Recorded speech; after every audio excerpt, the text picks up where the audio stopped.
गर्भवती महिलाएं हमको ये देखना होगा कि वो सिर्फ एक दिन की बात नहीं है, पूरे 9 महीने हमें जो उन पेशेंट्स को अंडर विजिलेंस, अंडर सर्विलेंस रखना होता है।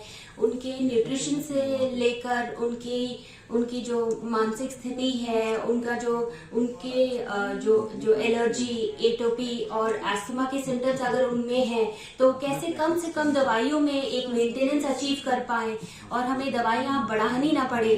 जो एक कंट्रोल अचीव करना चाहिए थ्रू आउट द प्रेगनेंसी, वो हमारे लिए एक चैलेंज रहता है, स्पेशली उन महिलाओं में जो एक बहुत पोल्यूटेड एरिया में रहती हैं, जो इंडस्ट्रियल एरियाज में रहती हैं, जो सड़क के बहुत नजदीक उनका घर रहता है, जहाँ पे एयर पोल्यूशन के लेवल्स को वो खुद कंट्रोल नहीं कर पाते हैं। तो ये सारे पेशेंट्स में हमारे लिए एक चैलेंज है। अगर उनमें अस्थमा होता है या कोई भी रेस्पिरेटरी इलनेस होता है, जो उसको एक कंट्रोल अचीव करना।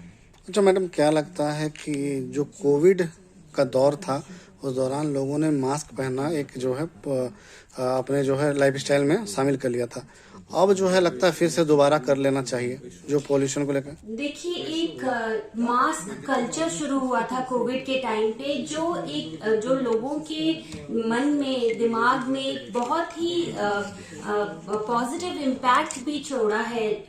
पेशेंट जो लोग हैं वो अब मास्क से डरते नहीं है या मास्क यूज करने से कतराते नहीं है। जहाँ हम ये कहना चाहते हैं कि कोविड अगर है या नहीं है, अगर आप किसी ऐसे पोल्यूटेड एरिया में हैं जहाँ पे आपको सांस की प्रॉब्लम हो सकती है, जहाँ पे आप एक हाई रिस्क है कैंडिडेट हैं, जहाँ पे आपको सांस की प्रॉब्लम आपके जेनेटिक में है या तो आप उससे रिलेटेड है, तो ये सारी चीजें कंट्रोल की जाती है एक सिंपल मास्क के यूज से। और जरूरी नहीं हर बार N95 मास्क यूज किया जाए, आप एक नॉर्मल कपड़ा का मास्क यूज करके भी काफी हद तक इन पोल्यूटिंग एयर पार्टिकल से आप बच सकते हैं। ठीक मैडम, क्या खाली कैमरा के लिए परिचय बता दीजिए। मैं डॉक्टर स्वाति बेहरा शरण, consultant pulmonologist, founder the happy lungs हूँ।